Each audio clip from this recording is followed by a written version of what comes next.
네. 저는 이름이 조용준이고요.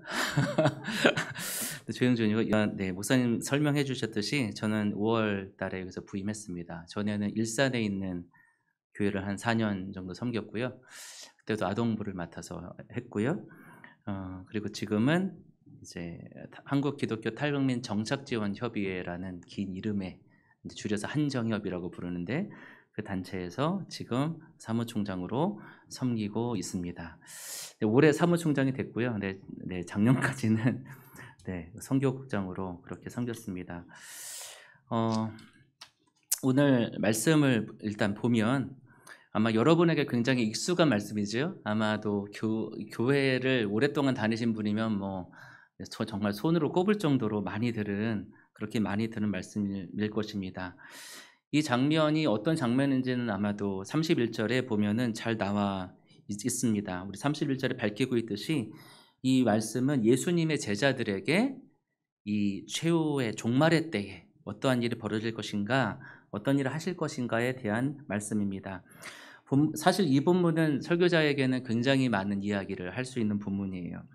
그런데 그런 신학적인 이야기를 말고라도 아주 여기 이 본문을 통해서 우리가 볼 수 있는 종말에 어떤 일들이 벌어질 것인가에 대한 사실이 분명하게 모여 있는데, 첫 번째는 31절에서 인자, 즉 예수 그리스도는 영광 중에 오실 거라는 사실입니다.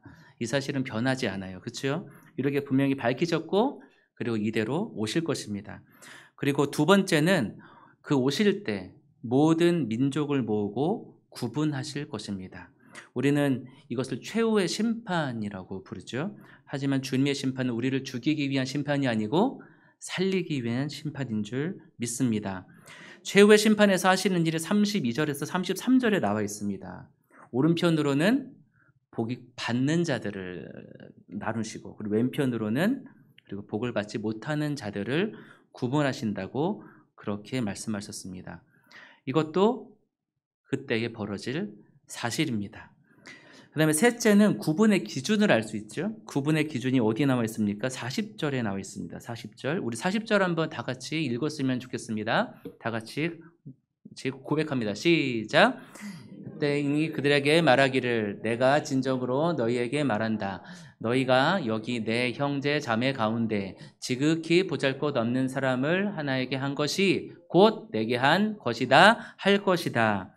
내 형제 자매 중에 지극히 보잘것없는 사람에게, 개정개혁에서는 이것을 지극히 작은 자라는 거 표현하고 있는데, 저는 사실 이 표현이 더 와닿습니다. 이 지극히 작은 자를 어떻게 대했는지가 그 심판의 기준이 될 거라는 것이죠. 그리고 34절 이후의 본문을 보면은 예수님께서는 놀랍게도 이 지극히 작은 자와 그리고 자신을 동일시하고 계십니다. 근데 저는 이 본문을 볼 때마다 드는 생각이 있습니다. 이제 이건 정말 어릴 때부터 했던 생각인데요. 나에게 지극히 작은 자는 과연 누군가? 과연 누굴까라는 생각을 하게 됩니다. 그럼 다시 한번 여러분들에게 한번 물어보고 싶습니다. 여러분에게 지극히 작은 자는 누굽니까? 그리고 그 지극히 작은 자에 대해서 얼마나 알려고 노력하고 계십니까? 그리고 나는 그 지극히 작은 자를 섬기기 위해서 얼마나 준비되어 있습니까? 오늘 저는 이 지극히 작은 자, 제게 보여주신 지극히 작은 자에 대해서, 또 지극히 작은 자를 통해서 또 보여주신 그 하나님의 은혜에 대해서 이야기하려고 합니다. 현재 저의 삶을 돌이켜보면 제가 지금까지 지나온 길이 그 지극히 작은 자가 누구인지를 깨닫게 하시고, 또 그 지극히 작은 자를 돕기 위해서 제가 경험했던 것을 또 어떻게 섬겨야 하는지를 그렇게 준비하신 것 같습니다. 먼저 저에 대한 얘기를 잠깐 해야지겠지요. 저는 회사원인 아버지와 대우자동차를 다니셨고요. 저희 아버지는 이제 6살 때 6.25 때 북한군에게 아버지가 총살을 당하셨어요. 여기 용인에서, 여기 용인 처인구에서, 저희 아버지 고향이 용인 처인구신데 거기에서 경찰을 하셨다고 해요. 그래서 북한군이 내려오자마자 바로 총살을 했다고 합니다. 6살 때 돌아가셨으니까 저희 아버지는 아버지의 사랑을 받아보지 못하고 자라신 분이세요. 그래서 그걸 커서 생각하니까 너무 마음이 좀 아프더라고요, 되게. 그리고 아주 헌신적인 어머니에게서 자라셨고요. 저희 어머니는 남편에게 굉장히 헌신적인 주부십니다. 정말 평범한 주부신데요. 저희 외할아버지가 또 북한 분이세요. 북한 평남에 지금 아마 평북이 됐을 텐데 평북 정주라는 시가못이 있습니다. 그 정주에서 6.25 때 아내를 두고 피난을 자식 둘을 데리고 여기 남한으로 오셨어요. 그래서 서울 처녀와 결혼해서 저희 어머니를 낳았습니다. 그래서 저희 어머니는 이제 배가 다른 이제 그 형제들과 같이 사셨고요. 제가 어릴 때 이 외할아버지를 기억해 보면 항상 뒤 멀리를 바라보면서 담배를 피고 계셨어요. 뻐끔뻐끔 담배를 피고 계셨는데 제가 돌이켜 보니까 '아 우리 외할아버지가 어떤 마음으로 그러고 계셨겠다.' 하는 그런 생각이 듭니다. 저는 이 두 부모님 사이에서 자랐고요. 저희 아버지는 천일 동안 치성을 드려서 부처님께 빌어서 낳은 자식이어서 어릴 때부터 아주 불교적인 그런 집안에서 자랐습니다. 저는 중학교 1학년 때 아니 중학교 2학년 때인가 인제 교회를 갔고요. 누가 전도해서 간 게 아니고 그냥 왠지 교회에 가야 되겠다는 마음이 들었어요 그냥. 그래서 친구가 다니던 교회 "너 교회 어디냐?" 이렇게 물어서 찾아갔고요.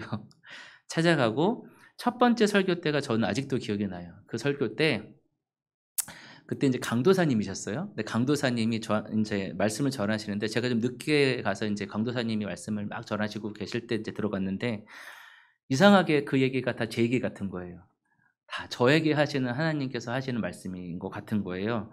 그래서 집에 다 마치고 그냥 인제 그때는 그냥 몰래 그냥 왔다가 그냥 갔는데 집에 갈 때만 "하나님 감사합니다. 하나님 감사합니다." 그러면서 갔던 기억이 나요. 그래서 그 후부터 인제 교회를 다녔습니다. 어떻게 다녔을까요? 불교적인 집안에서 정말 담 넘고 바다 건너 물 건너 갔습니다. 진짜로. 저희가 그 대문이 아주 커다란 집에서 살았었어요. 뭐 집은 그렇게 넉넉하지는 않았지만 철대문이 있는 집에서 살았었는데 아마 기억나실 겁니다. 우리 어르신들은 그 대문 열면은 끼익 하는 소리가 뭔지 소리가 나요. 그래서 그 대문 소리 안 나게 하려고 담을 넘어서 교회를 갔습니다. 그러니까 왜냐하면 저희 어머니가 잠귀가 굉장히 밝으세요. 그래서 소리만 나면 "너 어디 가냐."고 그렇게 말씀하셨었거든요. 그래서 그렇게 갔던 기억이 납니다. 되게 기쁘게 다녔었어요 그때. 자 그렇게 하다가 저가 인제 대학에 그렇게 가다가 인제 고등학교를 지내게 되고 이제 고등학교 정말 저한테는 질풍노도의 시간이었어요. 고1 때 아주 정말 사소한 문제로 가출을 한 적이 있고요.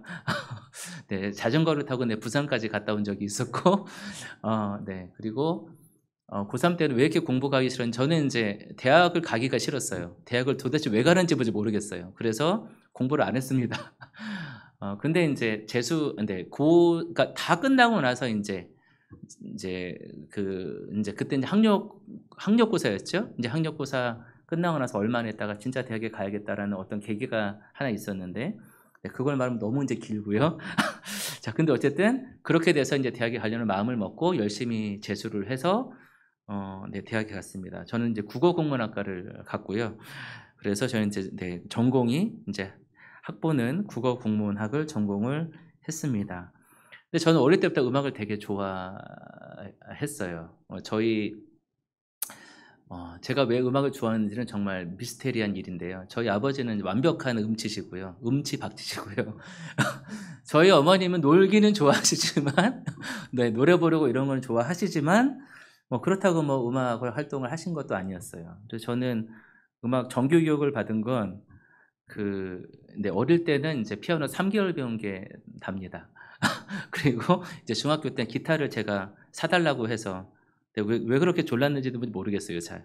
근데 어쨌든 기타 사 달라고 해서 제가 독학으로 기타를 배웠고 지금까지 그것이 쭉 이어져서 대학교 때 인제 음악 생활을 좀 했어요. 우리 같은 과에 있는 친구들이랑 이제 노래 패라고 그렇게 말했었는데 그런 거를 만들어서 같이 여러 가지 활동들을 했습니다. 그렇게 하다가 제가 작곡을 쪼끔 배우게 됐고요. 이제 그렇게 하면서 제가 음악 감독으로 SBS에 졸업하는 해에 들어갔습니다. 그때 이제 97 년도 여름이었고요. 거기서 인제 음악 감독으로 몇 년 한 4-5 년을 있었고 그다음에 그때 알게 된 이제 방송분들 제가 인제 방송국을 그만두고 나서 이제 작은 프로덕션에서 PD로 일을 몇 년을 했습니다. 이제 그렇게 하다가 제가 오늘 이제 지금 섬기고 있는 사람들을 만나게 되었어요. 근데 그 사람들이 이제 어떤 사람들인지 좀 알려드리면서 그걸 이제 고백하면서 그때 받았던 저의 은혜를 좀 나누고자 합니다. 먼저 제가 영상 몇 가지를 준비를 했는데요. 우리 한번 영상을 한번 보면서 이야기를 했으면 좋겠습니다. 네, 잘 넘어가질 않네요. 네, 한번 넘겨주세요. 우여곡절 끝에 대학을 네, 소리를 좀 더 키워주시면 감사하겠습니다. 졸업하긴 했습니다. 취업은 생각처럼 쉽지 않았습니다. 그래서 취업을 준비하며 아르바이트를 하고 있었습니다.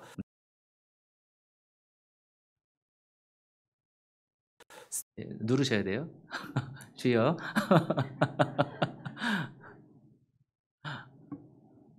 우여곡절 끝에 대학을 졸업하긴 했습니다. 취업은 생각처럼 쉽지 않았습니다. 그래서 취업을 준비하며 아르바이트를 하고 있었습니다. 스테이크 하나에 몇만 원씩 하는 고급 레스토랑에 가게 됐어요. 어느 날 대학 동기 한 명이 여자친구를 데리고 왔어요. 어떻게 지냈는지 취업을 했는지 너무 궁금하더라고요. 반갑게 인사하고 잠시 얘기를 나눴는데 그 친구의 반응이 의외였습니다. 난 여기서 알바하고 있는데 넌 취업은 했어? 나 작은 중소기업에 다니고 있어. 아 그래 좋겠다. 근데 그런 회사는 월급이 얼마나? 에? 그런 회사 월급을 얼마나 주길래 내가 잘못 들었나? 그런 데서 밥도 먹고 진짜 부럽다. 그런데 동기는 갑자기 표정이 변하더니 아무 말 안 하는 거예요. 그래서 못 들었나 싶었습니다. 월급이 없나라니까? 나는 여기서 시급 10,000원 받고 있거든. 형 저 미안한데 바빠서 당황. 엄청 굉장히 당황했어요. 예. 제 질문엔 대답도 안 해주고 굉장히 언짢은 표정으로 되돌아 가버렸습니다.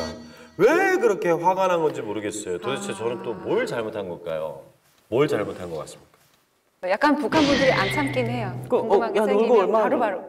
뭐 160, 250 받아, 200, 300 받아 그래. 그래, 뭐 받네. 처방치고 맞네. 그럼 뭐 이런 거? 우리 나보다 월급 작네. 아니 그런 거 물어보는 건 실례입니다.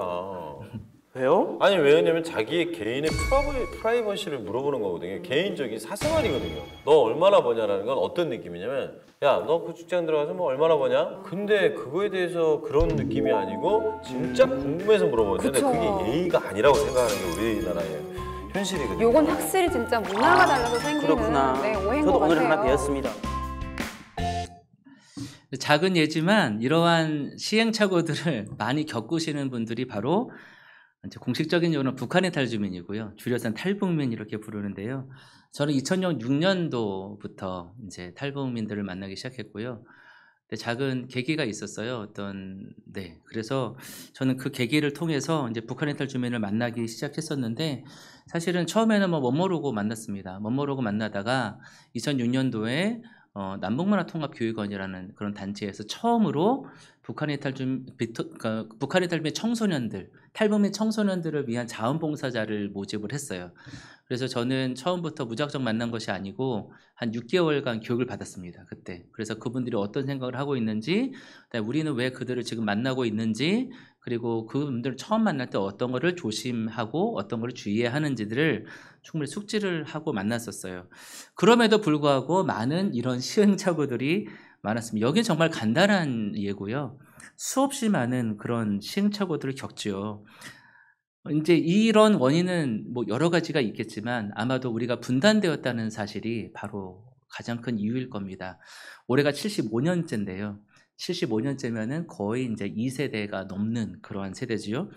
이제 북한은 어떤 사회냐 하면은 아마 여러분들이 잘 알고 있다시피 주체사상이라는 것을 기반으로 해서 여러 가지 사회적인 것과 문화적인 것이 세워진 나라입니다. 그리고 남한은 민주주의와 자본주의를 기반으로 그렇게 사회와 경제와 또 정치가 그렇게 성장을 했죠. 근데 우리가 우리가 잘 인식하지 못하고 있는 것이 사실 주체사상은 사상이라기보다는 이미 그곳에서는 사회고요. 이미 그곳에서는 문화예요. 그러니까 모든 학교부터 시작해서 모든 직장이라든가 모든 그런 질서 체계가 그것으로 인해서 다 세워져 있고 그것은 누군가가 교육해서 얻어지는 것이 아니라 그들의 생활 가운데에서 얻어지는 것들이죠. 우리가 민주주의를 뭐 학교에서 열심히 배운다고 해도 우리가 체득하는 게 굉장히 많잖아요. 그래서 이것이 문화이기 때문에 사실은 금방 변하지가 않습니다. 바로 여기서 있던 것도 그러한 문화적의 산물 중에 하나예요. 북한에서는 매일마다 생활총화라는 것을 합니다. 생활총화. 생활총화가 뭐냐면 내가 하루 동안 일한 것들에 대해서 이제 누구는 어떻게 했고 나는 왜 열심히 했고를 이렇게 막 비판도 하고 고백도 하고 하는 거예요. 결론은 뭘까요? 네, 김일성 아바이 수령독지가 주신 은혜로 내가 이렇게 했다는 것이 바로 그거의 결과죠. 그렇게 살아왔던 사람들이니만큼 누군가를 비판하고 직설적으로 물어보는 것은 그들의 어떤 성향도 있겠지만 그들의 문화 속에서 나온 거죠. 아마 지금 봤다시피 제가 이분들을 통해서 알게 된 건 이분들은 다른 문화권에서 온 사람들이구나. 다른 문화권. 그래서 우리가 말이 통한다고 하지만 외국인이구나 하는 것을 알게 되었습니다.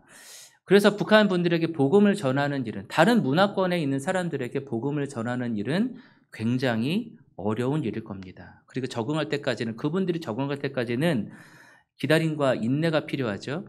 다른 문화권이라는 게 이렇게 뭐 그렇게 극명하게 나타나는 경우도 있겠지만, 근데 여러분들도 이미 다른 문화권을 경험하고 있지는 않습니까?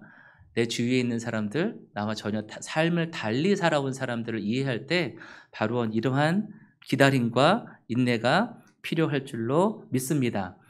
저는 그래서 교회에서, 특히나 이 교회에서 이 사람들을 잘 받아주기를 원해요.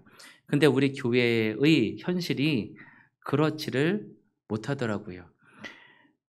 우리가 이 그리스도인이란 이 마태복음 12장 50절에 이렇게 밝히고 있습니다. 하늘 아버지가 원하는 일을 하는 사람, 그리고 예수님을 본받는 사람, 그리고 예수님을 본만든 자를 넘어서 내 안에 생명이 흐르게 하고 그것이 흘러 넘치게 하는 사람이다. 이것이 그리스도인이라고 하는 사람들이고 이것이 예수님께서 하신 말씀이고요. 그리고 교회는 그 그리스도인들을 만들어가는 곳인데 지금 세상에 있는 교회들은 그리스도인을 만들려고 하는 것이 아니고 종교인을 만들려고 하는 것 같아요. 그저 예배를 잘 나오고 그냥 구역 예배 잘 드리고 그냥 헌금 잘 내고 어떤 그냥 교회에서 하는 일을 잘 따라하기만 하면 그것이 마치 신앙생활 잘하는 사람처럼. 그러나 하나님께서는 그렇게 말씀하시지 않으셨거든요. 우리가 밝힌 것처럼 아버지가 원하는 일을 하는 사람, 그리고 예수님을 본받아야 되는 사람, 그리고 그 안에 생명이 흐르게 하고 그것이 흘러 넘치는 사람이 그리스도인이라고 말씀하시고 있습니다. 그런데 이 그리스도인이 되기 위한, 그러면 이제 그들에게 복음을 전해야 될 텐데, 우리가 어떻게 복음을 전해야 될까요? 다른 문화권에 있는 사람들에게. 그들에게 복음을 전하려고 한다면 그들이 이해할 수 있는 언어로 전해야 될 줄로 믿습니다. 우리가 말은 통하지만요, 제가 국어 국문학과라고 그랬잖아요. 같은 단어인데 뜻이 다른 게 많아요. 그리고 같은 표현, 그러니까 비슷한 표현 같은데 굉장히 다른 의미가 많습니다. 아주 간단한 예로 우리 북한 분들이 제일 많이 쓰는 말 중에 하나가 이럽습니다예요. 대화 중에 이럽습니다. 이런 말을 많이 해요. 그게 무슨 의미일까요? 왠지 우리 남한 사람들의 대화 가운데 그냥 상대방이 나한테 이럽다고 그러면은 어떻게 들리세요? 때로는 약간 싸가지가 뭐 없을 수도 있고 그렇죠? 아주 기분이 굉장히 나쁜죠. 근데 그러니까 이렇습니다는 말이 괜찮습니다예요. 북한 분들에게는. 그래서 괜찮습니다는 말은 그냥 이렇습니다. 이런 표현뿐만이 아니고 굉장히 많은 표현들이 우리와는 비슷하지만 다른 표현들이 많습니다. 그래서 그들을 이해하기 위해서는 조금 노력이 필요하고요. 그리고 그들이 우리나라에 적응할 때까지 조금 기다려야 하는 것들이 필요합니다. 아마도 여러분들이 우리 선교사님들한테 많은 이야기들을 들어서 알고 계실 거예요. 아마 선교사가 현지에 적응하는데 7년에서 10년이 필요하다고 합니다. 저도 여러 선교사분들을 알고 있지만 이구동성으로 하시는 말씀이 10년째 되니까 내가 거기 사람 같이 느껴졌다고 그런 말씀들을 하시더라고요. 탈북민도 마찬가지예요. 제가 만났던 청년은 그 청년이 한 7년 된다니까 쟤 남한 사람 같다 이런 생각이 들었어요. 아마 어른들은 훨씬 더 많은 시간이 걸리겠죠. 그래서 우리에게는 그런 기다림이 필요합니다. 우리 예수님께서는 하나님이시지요. 우리의 죄를 대속하시기 위해서 친히 이 땅 가운데 오셨습니다. 예수님 완전한 인간이시자 완전한 신이시지요. 우리 예수님은 하나님으로서 굳이 이 땅 가운데 내려오시지 않았어도 되셨어요. 그렇죠? 그냥 말씀으로 모든 걸 다 하시면 됐었죠. 하지만 예수님께서는 하나님께 순종하셨습니다. 그리고 자신을 희생하셨죠. 그럼 예수님도 그렇게 하셨습니다. 근데 우리는 하물며 인간이지요. 우리 인간이 그들을 알기 위한 노력이 없다면 우리는 절대 그들에게 복음을 전할 수 없습니다. 저는 이렇게 탈북민들 만나면서 제가 경험한 세 사람의 이야기를 조금 나누고 싶어요. 그리고 그 친구들을 통해서 저에게 주신 하나님의 그 은혜를 나누고 싶습니다. 자, 그래서 다음 장으로 안 되네요, 이게. 다음 장으로 더 넘겨주세요. 우리 제가 첫 번째 사람을 만나보겠습니다. 다음이요. 계속 넘겨주세요. 다음이요. 아니에요. 그 앞입니다. 여기 일하러 왔어요? 소리를 많이 키워주세요. 그런데 이런 데서 일해본 경험은 있나요? 아, 그렇구나. 근데 고향이 어디예요?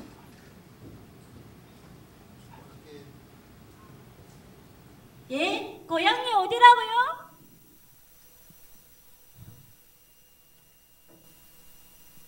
흥안북도 신의주입니다. 아, 근데 어떡하나 청가? 우리 이미 정보원 구했는데. 도무지 뭘 해야 할지 정말 모르겠어요. 북한에서는 학교를 졸업하거나 군대를 마치면 공장이나 탄광이나 농장 중 하나를 택해서 가라고 합니다. 별로 고민할 필요도 없어요. 여기처럼 이렇게 복잡하지도 않고요. 그런데 여기는 너무 복잡한 것 같아요. 무슨 일을 하고자 하면 면접 봐야지, 대학 따지지, 학점 따지지. 뭐가 이렇게 복잡한지 모르겠어요, 도대체. 저는 그냥 오카리나도 하고 음악 공부도 하면서 지내고 싶은데요. 엄마가 반대를 합니다. 또 엄마가 추천해 주시는 직업들은 너무 실력들을 따지고 학력들을 따지니까요. 도저히 자신이 없어요. 정말 곁에서 의논할 사람도 없는데 답답하고 막막합니다.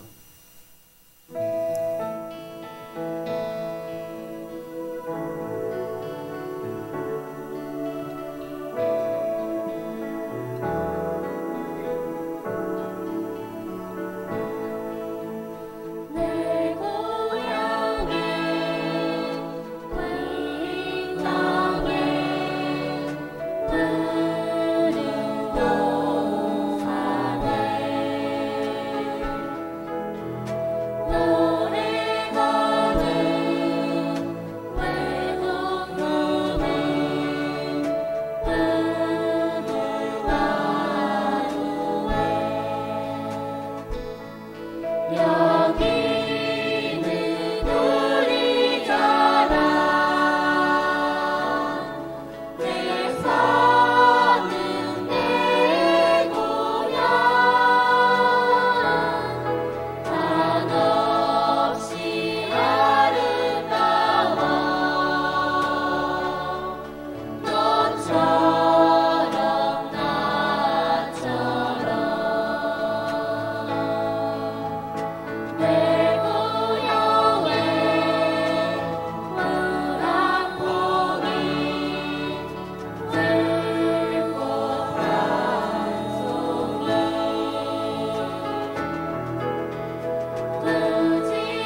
다음 사진을 좀 보여주세요. 여기 있는 친구는 김정우라는 친구예요. 근데 지금 김명이라는 이름으로 활동을 하고 있는 친구인데 저렇게 생긴 친구입니다. 네, 저는 2006년도에 이제 탈북민들 만나기 시작하면서 제가 지역아동센터에 있는 탈북민들을 섬기기 시작했어요. 그때는 제가 했던 일들이 음악을 더 많이 해와서 제가 그때는 이제 그 지역아동센터에 있는 친구들에게 음악을 가르쳐주고 밴드를 만들어줘서 그들이 음악으로 또 이렇게 힐링도 하고 또 악기도 다룰 수 있는 그러한 일들을 했습니다. 근데 그러면서 제가 만났던 학교가 이제 셋넷학교라는 탈북민 대안학교였어요. 이 대안학교는 지금 보셨다시피 이런 뮤지컬을 1년에 한 편씩 만들면서 이분들이 이 친구들이 잘 적응할 수 있도록 그렇게 도와주었던 학교였습니다. 제가 만났던 탈북민은 처음에 청소년이었습니다. 저는 여기에서 이제 음악 감독을 2007년부터 2009년까지 3년을 했고요. 지금 이제 들려드렸던 이제 우리가 봤던 음악은 북한에서 이 친구들이 어릴 때 불렸던 노래들이에요.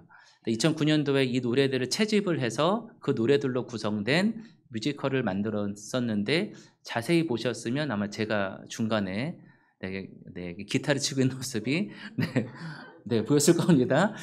자, 그래서 이제 이런 일들을 했었어요. 그래서 뭐 지금 들으셨겠지만 이 친구들 아픔이 있죠. 그죠? 잘 적응을 하고 싶어도 이 사회가 북한 사회가 너무 다르기 때문에 그곳에서 오는 많은 어려움들이 있습니다. 내가 하고 싶어도 할 수 없는 그것들. 저는 이 일을 하면서 저에게 주셨던 두 마음, 이때는 제가 이제 집사 때였어요. 이제 집사 때 이 일을 했었는데 두 가지를 저는 정확하게 알게 되었습니다. 제가 그동안에 경험했던 많은 일들을 이때 하나도 남김없이 다 사용하셨어요. 제가 배웠던 음악적인 것들, 그리고 제가 배웠던 악기들, 그리고 제가 또 우리 후배들 가르치고 뭐 이렇게 많이 했던 제가 했던 많은 일들을 이때 전부 다 사용하셨습니다. 그래서 밴드도 만들고 또 노래도 가르치고 그들과 대화하면서 그들의 고향 얘기도 듣고 하는 일들을 많이 했어요. 우리의 삶에서 여러분들에게 원치 않게 경험시키는 일들이 분명히 있으실 겁니다. 그런데 하나님께서는 그것을 언젠가는 사용하십니다. 하나님께서는 허투루 그냥 시키시는 법이 절대로 없으세요. 그죠? 완벽하시고 완전하신 하나님이십니다. 우리에게 그냥 시키시지 않으세요. 분명히 무언가 하기 위해서 우리를 준비시키는 것입니다. 그리고 제가 또 한 가지 안 게 있어요. 제가 이 친구들을 만나면서 우리 북한 친구들이 대학에 가서 굉장히 어려워하는 걸 알게 되었어요. 그래서 이제 다른 단체에서 하지 않았던 일을 시작하게 되었는데 그것이 탈북 청소년 예비대학교라는 것이었습니다. 그때는 고등학교 검정고시만 끝나고 바로 그냥 대학교로 가는 일들을 많이 했었어요, 사람들이. 근데 이들이 대학교에서 정착하는 비율이 한 20%도 보지 안 돼요. 그 이유가 뭔가 보니까 지금 이때는 2009년도, 2007년도 이때였었는데요. 그때는 북한의 97년도에 고난의 행군이라는 몇 년 동안의 그런 기간이 있었는데 그때는 북한의 대도시를 제외한 모든 나라의 교육 체계가 무너졌어요, 다. 그래서 이들이 학교 가서 하는 일이 뭐냐면요. 밭에 가서 나물 캐고, 밭에 가서 나무 해오고, 그리고 농사 짓고 이런 일들이 다였어요. 그래서 이 친구들이 사실 아주 어릴 때를 제외하고는 공부를 했던 기억이 전혀 없습니다. 우리 아마 여러분들 다 공부를 해보셨겠지만 학력이라고 하죠. 그렇죠? 공부도 힘이 있어야지 하죠. 공부를 해본 사람이 공부를 합니다. 근데 공부를 하나도 안 해본 친구들이 어떻게 그 공부를 할 수가 없겠죠, 당연히. 그래서 그 공부를 하기 위해서 이제 논술과 영어와 수학을 따로 공부를 하기 시작했는데 그게 제가 했던 일이었습니다. 근데 저는 이때 다니면서도 제가 집사였지만 우리 친구들한테 뭐 예수님을 전하거나 아니면은 뭐 저희 교회 초대한 친구들은 물론 있긴 했지만 그렇다고 해서 무조건 교회 다녀라 이런 말을 절대로 하지 않았어요. 근데 왜 그랬는지는 잘 모르겠어요. 근데 어쨌든 그들에게 그것이 불편해서 그랬을 수도 있고 지금은 이제 그런 생각이 드는데 근데 제가 그 경험을 하면서 제가 그 사역을 7년 동안 했는데 그 일을 하면서 느꼈던 거는 그들이 지금 어떻게 생활하고 있냐면 대부분 다 신앙생활을 하고 있습니다. 제가 예수 믿으라고 말을 하지 않았지만 제가 직접적으로 먼저 전한 적은 없어요. 근데 우리가 열심히 그들을 섬겨주면 그들이 저한테 먼저 물어보더라고요. 선생님은 왜 나를 도와줘요? 왜 내가 뭐 어디 갈지도 모르는데 왜 저를 도와주세요? 이렇게 물어보더라고요. 그때 이제 제가 고백을 했습니다. 나는 예수를 믿는 사람인데 예수님께서 그렇게 하라고 하셨다고. 그래서 나는 그 말씀을 이제 지금 지키는 거고 너희들이 어떻게 할지라도 나는 너희들을 사랑하고 도와줄 거라고. 이 고백으로 저는 7년을 살았어요. 그래서 저는 믿고 있는 게 있습니다. 우리의 말로 또 이런 언어로 물론 복음을 전하지만 우리가 복음의 행위, 믿음의 행위를 하면 그것으로도 그들에게 예수 그리스도의 마음이 전해질 줄로 믿습니다. 그래서 여러분들이 지금 우리 VIP들에게 하고 있는 우리 섬기려고 하는 그 사람들에게 하고 있는 일들이 그저 내가 예수 믿는다고 말을 하지 않아도 그분들은 그 마음을 충분히 알고 계실 거예요. 그들이 말을 하지 않을 뿐이지. 그래서 언젠가는 그들이 먼저 물어올 것입니다. 그때 우리가 정말 당당하게 고백해야지 겠죠? 그때를 위해서 아마도 여러분들을 또 그렇게 준비시키실 것입니다. 저는 이 고백으로 그렇게 믿음의 생활을 했습니다. 그래서 제가 이제 그 2012년도에 집사로 있다가 저희 부모님은 늘 이제 교회 열심히 다니지 말라고 그렇게 말씀하셨어요. 적당히 해라.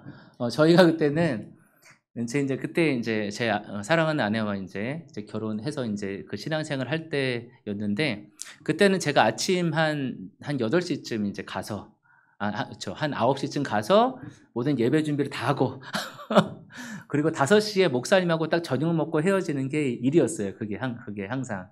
그래서 이제 제가 이제 2006년도 저희는 2003년도에 이제 결혼을 하고 2006년도에 저희 아들을 낳았는데 저희 아들이 늘 혼자 돼 있는 거예요. 그래서 저희 아버지가 교회를 매주마다 한 주도 안 빠지고 나오시기 시작을 하셨습니다. 그래서 지금은 이제 잘 섬기고 계시지만 그래서 그렇게 그런 생활을 해왔었어요. 근데 그럼에도 불구하고 저희 부모님은 늘 교회 열심히 다니지 마라. 적당히 해라. 그냥 너 그냥 신앙생활 할 정도만 해라. 이렇게 말씀하셨는데 11년도에 저희 아버지가 갑자기 너 신학할 생각 없냐고 갑자기 저한테 물어보시더라고요. 근데 저는 그때 사실 굉장히 고민하고 있었습니다. 그때 제가 나이가 이제 40이 되는 시점이었어요. 그래서 내가 계속 신학을 공부해야 되나 이런 마음의 갈등이 있었습니다. 근데 그 말씀이 이제 응답인 줄 알고 저는 신학을 시작했고요. 그래서 신학을 졸업하고 목사가 돼서 또 만난 사람들이 있어요. 그래서 이 사람들을 만나게 되었습니다. 우리 다음 거 한번 좀 2번 넘기시면 돼요. 바로 이 사람들입니다. 소리요? 네, 소리를 내주셔야 됩니다.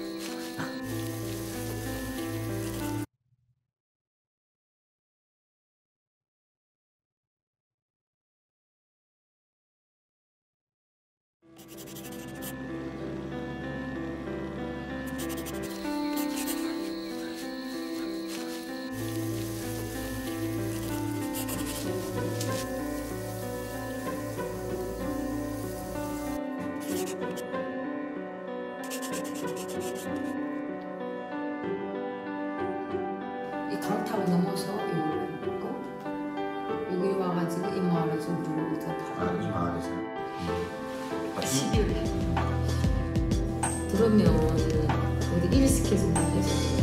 결과적으로 그 남자한테 하려고 왔던 우리한테 사라지는 사람은 정도가 있어요. 부모가 한쪽이 없거나 못 살았을 사람만 못 가거나 그 다음에 세 번째 병신이구나. 问你，你请我做饭，我呢？咱家的穷一点不穷一点。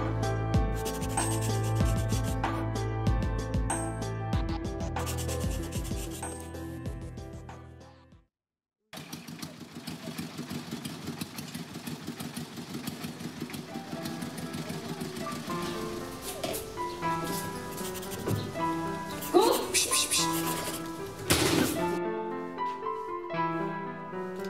사실 어려까지도 저로 돌아갈 생각으로 살았어요. 돌아가겠다는 꼭 고향에 갔다 생각이 그때 어려 되니까 완전히 180도가 달라진 거예요, 생각이.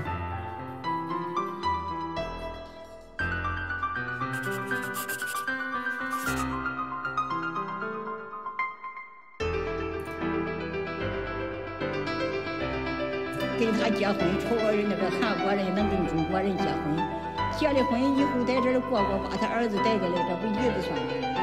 他的儿子，以后他儿子能不管他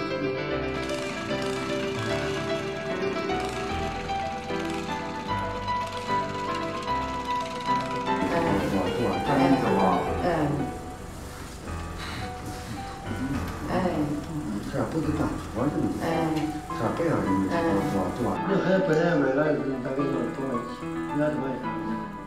아들하고 이제 다 같이 사시는 거예요? 같이 안 살 거예요. 아들은 아버지하고 살라지.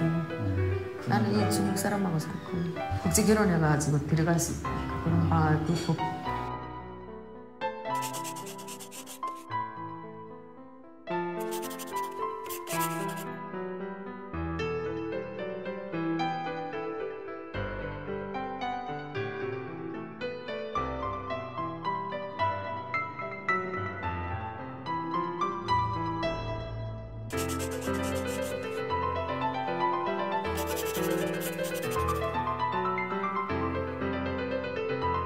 엄마가 행복하다면 그렇게 하지.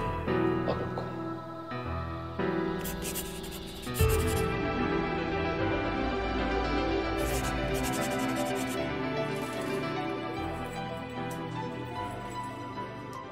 너무도 가슴이 아프고 더 아프다. 과연 어떤 운명이길래 이렇게 살아야 하는지 정말 안타까운 굴무더리에 뻗은 우리들의 운명.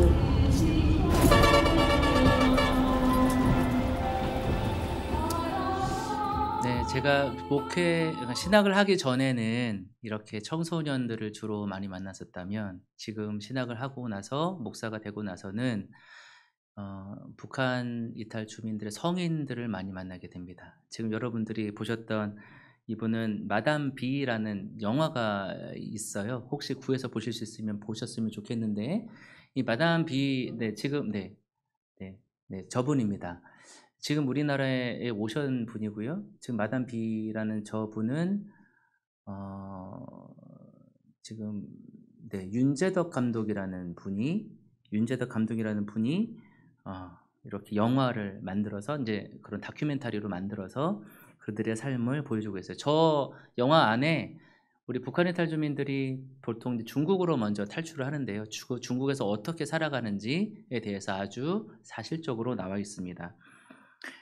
최근에 입국한 북한의 탈주민 여성들은 대부분 다 저런 삶을 산다고 보셔도 됩니다.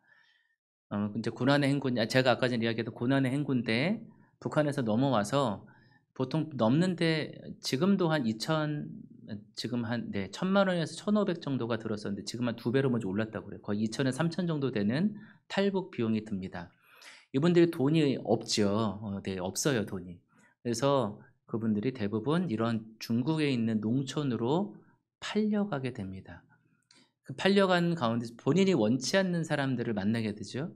본인이 원치 않는 사람들을 만나게 되고 원치 않게 자식을 낳게 되고 그 자식을 기르게 되고 그리고 고향에 대한 그리움은 있어서 북한으로 다시 돌아갈 수는 없으니까 이제 남한으로 이제 탈남을 하게 되죠. 이제 중국에서 넘어오게 되고요. 그들이 걸어오는 길이 뭐 중국에서 금방 넘어올 것 같지만 근데 한 장 더 넘겨봐 주세요.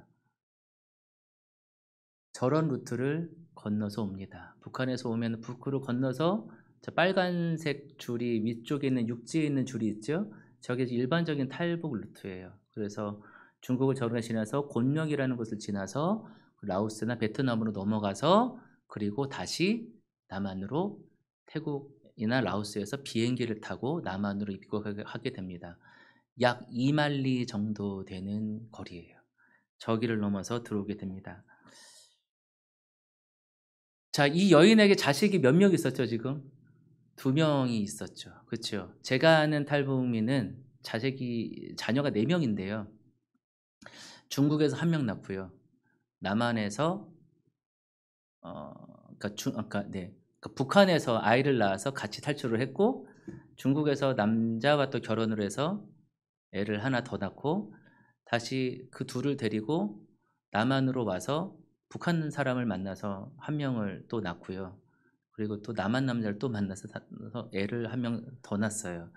애가 4명 있어요. 근데 그 아이들의 부모가 다 달라요. 근데 여러분, 이러한 삶이 여러분 어떻습니까? 그래서 과연 손가락질을 할 수 있을까? 저는 그런 생각이 듭니다. 그래서 지금 제가 아주 극단적인 예를 말씀드렸지만, 대부분의 지금 나와 있는 탈북 여성들의 삶은 이러한 삶을 살고 있어도 무방하다고 볼 수 있어요. 아까 전에 봤던 그 2명의 자녀는 얼굴이 좀 다르잖아요.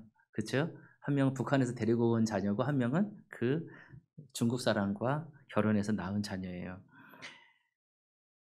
자, 여러분, 우리 사마리아 여인의 이야기가 기억나시지 않습니까? 남편이 5 있는 사람. 우리가 그 여자의 도덕성을 따질 수 있을까? 만약에 이런 상황이었다면. 혹시나, 그죠? 그렇습니다. 그 여인에게 누가 돌을 던질 수 있었을까? 이들이 정말 살기 위해서 몸부림 쳤던 거죠, 말하자면. 그 가운데 그렇게 살아갈 수밖에 없었으니까 그렇게 살았던 것입니다. 앞서 말한 사회적, 문화적인 차이를 극복하면서 우리는 상상할 수 없는 거죠. 그 상상 그 이상의 분들이 바로 이분들이에요. 그래서 제가 한 가지 느낀 것들은 이 한 사람의 삶을 보고 그들의 삶을 보편화시킬 수가 없다는 거예요. 너는 북한 사람이니까 이래. 너는 북한에서 와서 이래. 이렇게 말할 수가 없어요. 지금 제가 말씀드린 사람, 또 지금 이 여인의 삶, 다른 그 부류의 사람들이 너무나 다른 배경을 갖고 있어요. 지금 34,000명 정도 되는 사람들이 여기 와 있는데요. 그 사람의 삶의 배경들이 한 사람도 똑같은 사람이 없을 정도로 그렇게 보편화시킬 수가 없습니다. 그래서 한 사람 한 사람을 그 사람의 삶대로 봐주지 않으면 절대로 우리는 그 삶을 이해할 수 없는 거죠. 그렇게 이해하지 않으면 이분들에게 복음을 전할 수가 없었어요. 자, 여러분들 한번 생각해 보십시오. 만약에 예수님께서, 하나님께서 야, 너희들은 다 이래! 이렇게 해가지고 모두 다 그렇게 다루셨다면 우리는 어떻게 되었을까? 저는 그러면서 하나님께서 우리를 이렇게 만져주시는구나. 하나님께서 나를 이렇게 생각해 주셨구나 하는 것을 느끼게 되었습니다. 그래서 제가 해보면 해볼수록 탈북민 사역은 우리 예수님의 사역을 정말 많이 닮았어요. 우리 예수님께서는 복음으로만 말씀을 전하지 않으셨습니다. 복음이 뭘까요? 우리 마가복음 1장 15절에 우리 예수님께서 첫 번째 하신 설교에 그 복음이 정확하게 나와 있습니다. 하나님의 나라가 이 땅에 가까이 왔다. 이것이 바로 예수님께서 가장 처음 선포하셨던 복음이었어요. 그리고 예수님께서는 그 하나님의 나라가 가까이 왔다는 것을 보여주시기 위해서 제자도 삼으셨고요. 말씀도 전하셨고요. 몇천 명이 되는 그 군중 속에서 선포도 하셨고요. 그리고 그저 말로만 하는 것이 아니고 우리의 필요를 채우셨습니다. 누군가에게는 병을 고치셨고요. 누군가에게는 죽은 자를 일으키기도 하셨고요. 배고픈 자에게는 먹을 것도 주셨죠. 그리고 말씀이 필요한 자에게는 말씀도 주셨습니다. 예수님께서 하셨던 일은 그저 우리의 말로만 하지 않으셨어요. 그 예수님의 행위로도 이 복음을 전하셨습니다. 여기서 우리는 중요한 사실을 한 가지 알 수가 있죠. 그 사람이 변하는 것은 그저 말로만 되지 않는다는 겁니다. 믿음의 행동이 수반되었을 때, 믿음의 행동이 함께 갈 때 한 영혼이 변하기 시작합니다. 그리고 우리는 우리가 예수 그리스도의 마음을 품지 않고 그렇게 행한다면 아무런 소용이 없겠지요. 우리가 지금 봤던 우리 불쌍한 자들, 그리고 지극히 작은 자들을 섬길 수 없습니다. 오히려 잘못하다가는 그 마음을 품지 않고 섬기다가는 한 영혼을 다치게 할 뿐이죠. 그래서 오늘 말씀 34절에 최후의 심판의 때 오른편으로 구분받는 사람들을 이렇게 말씀하고 있습니다. 창세 때로부터 너희를 위하여 준비한 이 나라를 차지하는 사람이라고 하는데 이 사람이 어떤 일을 하는가 35절과 36절에 아주 자세하게 말씀해 주셨어요. 자, 이렇게 고백하고 있습니다. 한번 들어보시기 바랍니다. 너희는 내가 줄였을 때 내가 먹을 것을 주었고 목말랐을 때 마실 것을 주었고 나그네 되었을 때 영접하였고 헐벗을 때 입을 것을 주었고 병들었을 때 돌보아 주었고 감옥에 갇혔을 때에 찾아주었다 할 것이라. 우리 표준 세번역에는 이렇게 번역되어 있어요. 너희는 내가 줄일 때는 내게 먹을 것을 주었고 목마를 때는 마실 것을 주었으며 나그네로 있을 때는 영접하였고 헐벗을 때는 입을 것을 주었고 병들었을 때는 돌보아 주었고 감옥에 갇혔을 때는 찾아와 주었다. 예수님께서도 그저 사마리아 여인이 있는 장소에 그냥 우연히 찾아가시지 않았을 것이라고 저는 생각합니다. 아마 알고 계셨을 거예요. 그 여인이 아주 뙤약볕에 정말 한낮의 정오에 아무도 없는 때에 물을 뜨러 간다는 사실을, 그리고 그때 예수님은 찾아가셔서 너에게 영원히 마르지 않는 생명의 강이 흐르게 하겠다고 말씀하셨습니다. 그녀가 요구하는 것을 준 것이 아니죠. 그녀가 마음속에 품고 그 요구했던 것을 준 것이 아니었어요. 그의 삶에 진정 필요했던 것을 꿰뚫어 보시고 그의 필요를 채워주셨습니다. 우리가 VIP를 섬길 때, 그렇죠? 우리가 그 지극히 자들을 섬길 때도 이러한 마음이 필요하리라고 저는 생각합니다. 저는 그래서 가정교회가 좋아요. 그들의 내 VIP들을 채워줄 수 있는 그러한 사역을, 정말 예수님의 사역을 할 수 있는 그런 사역을 할 수 있어서 참 좋습니다. 그리고 제가 이러한 사역을 한 몇 년간을 했어요. 그리고 지금 만나고 있는 사람들은 바로 이런 사람들입니다. 우리 한 장을 좀 넘겨주세요. 한 장을 넘겨주세요. 네. 여기가 어디인지 혹시 가보신 분 계십니까? 네, 여기 보면은 자세히 보면 거기 대전교도소라고 적혀 있고요. 사진이 다르긴 하지만 저는 지금 제가 하는 일 중에 가장 큰 부분을 차지하고 있는 사역이 북한에서 오신 분들이 또 죄를 지어서 교도소를 가시는 분들이 지금 전국에 한 150분 정도가 계세요.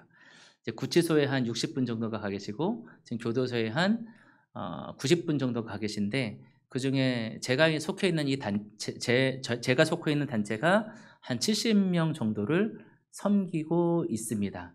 4명의 사역자가 전국에 있는 교도소를 나눠서 지금 상담을 가고 있고, 저는 전라남북도와 제주도까지 맡아서 지금 제가 맡고 있는 교도소가 12~13개가 돼요. 그 교도소에 있는 우리 북한 이탈 주민들을 섬기고 있습니다. 제가 이 대전교도소에서 만난 첫 번째 사람이 있어요. 제가 많은 사람들을 만났지만 이분은 제가 첫 번째 만난 사람이 정말 잊혀지지 않는 분인데요. 이분은 이미 출소를 하셨어요. 국가보안법으로 이제 5년을 복역을 하셨고요. 수용되어 있다가 2년 전쯤 출소를 하셨습니다. 저희 단체에서는 이 출소하신 분한테 이제 매달마다 생필품을 보내드려요. 지금도 이 생필품을 받고 계신 분이시고요. 그리고 지금도 계속 긴밀하게 교제를 하고 아침마다 이분한테 카톡이 와요. 잘 지내시냐? 이렇게 카톡이 오는 그러한 분입니다. 이분이 굉장히 어려우신 분이었어요. 이분이 정말 본인이 생각할 때 정말 억울하게 들어가셨거든요. 그러니까 국가보안법이라는 게 아주 그렇게 거창한 게 뭐지 아니고, 그 당시 지금 탈북민들이 북한이랑 다 전화 연락을 해요. 전화 연락을 다 합니다. 그래서 이제 휴대폰으로 그렇게 중국을 통해서 이렇게 연락을 다 하는데요. 그때 딸하고 이제 경찰이 있는 자리에서 전화 통화를 하게 되었어요. 북한에서 전화가 왔어요. 그러니까 북한에 딸이 있는데 이제 막 탈출하려고 준비하던 중이었어요. 딸이 전화가 왔는데 그때 이제 경찰이 있는 자리에서 그거를 받게 됐어요. 그래서 그때 북한하고 통화했다고 국가보안법에 걸린 거예요. 그래서 5년을 복역했어요. 사실은 그 정도가 되면은 그렇게 오랫동안은 살지 않거든요. 근데 그 전에 여러 가지 이유가 또 있었던 것 같습니다. 그래서 5년을 복역을 하셨는데요. 얼마나 억울했던지 이빨이 다 빠지셨어요. 그래서 이제 틀니를 지금 하고 계시고 그때 이제 저희가 또 도와드렸죠. 그래서 이제 틀니 하는 거 도와드리고 이렇게 하셨고요. 저 처음에는 서울에 오셔서 트럭 운전도 하시고 정말 잘 사셨던 분이셨어요. 그래서 저희가 매달마다 이제 조창기도회라는 것을 하는데 그곳에서도 이제 가끔씩 오셔서 하셨던 분으로 기억하고 있습니다. 근데 이분이 나와서 어떤 삶의 희망이 있었을까? 이분이 처음 만났을 때 저한테 하셨던 말이 뭐냐 하면 이제 오지 말라는 말이었어요. 나 죽을 거니까. 나 이제 교도소에서 죽을 거니까 오지 말라고. 그런 말씀을 하셨어요. 근데 뭐 저가 목사인지라 죽으라고 할 수는 없잖아요. 그래서 뭐 어쨌든 저의 최선을 다해서 삶의 희망을 전해드리고 또 권면도 해드리고 이렇게 해서 왔습니다. 그리고 이번에 또 한 가지 문제가 만약에 출소한다 해도 집이 다 이제 몇 년 동안 살게 되다 보니까 대부분 임대 아파트가 3년을 그러니까 이제 3개월을 월세를 못 내면 그냥 퇴거 명령이 내려져요. 근데 이미 집을 다 이제 퇴거를 한 상태였죠. 집이 없었어요. 그리고 살 곳도 없었고 같이 지낼 사람도 뭐지 없었고.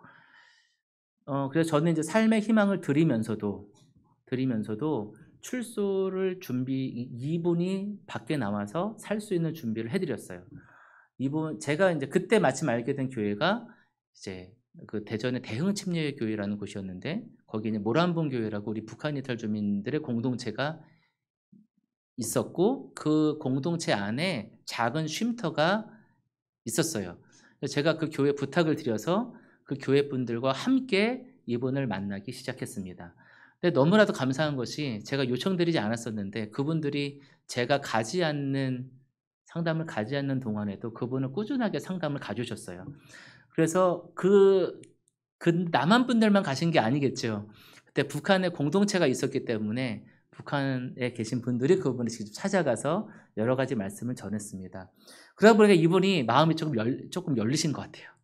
그래서 출소하셔서 지금 대전에서 살고 계시고 작년에 집을 하나 받아서 지금 거주를 하고 계십니다. 그리고 저도 이분한테는 뭐 교회 가라고 뭐 여러 가지 권면했지만 어쨌든 우리 북한 분들이 교회를 가기가 쉽지가 못지 않아요. 근데 이분이 정말 감사하게도 정말 하나님께서 하신 일 같은데요. 지금 저분이 우리 북한 이탈 주민 목회자 중에서 간 이식을 받으신 분이 계세요. 그 간 이식을 해주신 젊은 목사님이 지금 거리에 사셔서 그 목사님과 지금 교제를 하고 계세요. 그래서 가끔씩 그 교회를 나가신다고 이야기를 하시더라고요. 그러니까 이분은 어쨌든 간에 그분의 삶이 죽을 수밖에 없었던 삶이었잖아요. 그렇죠? 벌써 그 교도소에 갔을 때부터도 정말 자살할까봐 그 교도관이 계속 저한테도 수시로 막 전화하고 이랬던 분이었었는데 이랬던 분이 변화가 되어서 이제는 신앙생활을 열심히는 아니지만 어쨌든 그 목사님과 열심히 교제를 하고 있고 그 교회 지금 도움도 주고 있고 이런 상황이 있습니다. 근데 저분을 보면서 제가 감동을 받은 적이 있어요. 아, 이거 정말 하나님이 하시는구나. 그런 것을 받은 적이 있습니다.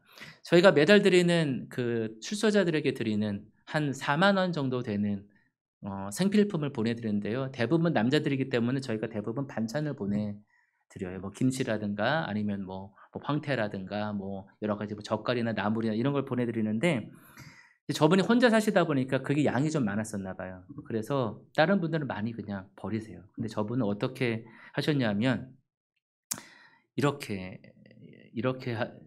하셨대요. 그걸 딱 받자마자 작은 비닐에다가 나눠서 담으셨어요. 나눠서 담으시고 자기보다 더 힘들게 사는 것처럼 여겨지는 사람들에게 위에 옆집, 아랫집 할머니들한테 그 반찬을 다 나눠 주셨대요.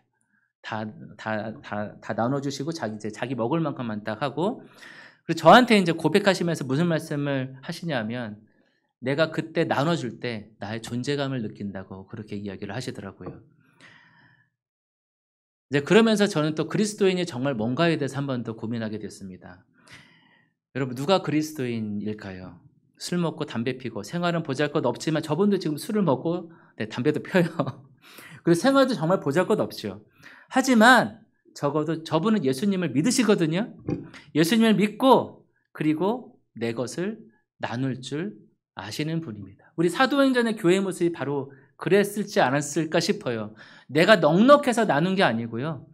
그게 정말 예수님의 일이었으니까. 그리고 그것으로 인해서 내가 기쁘니까 하는 그랬던 일. 바로 그 일을 저분이 경험하고 계시더라고요. 저는 그래서 저분은 그리스도인이라고 저는 생각합니다.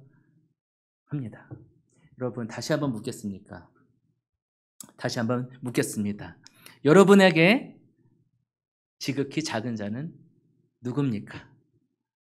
나에겐 적어도 이분들이 지극한 작은 자이고 그분들을 섬기는 일을 통해서 많은 하나님의 하시는 일들을 보았습니다.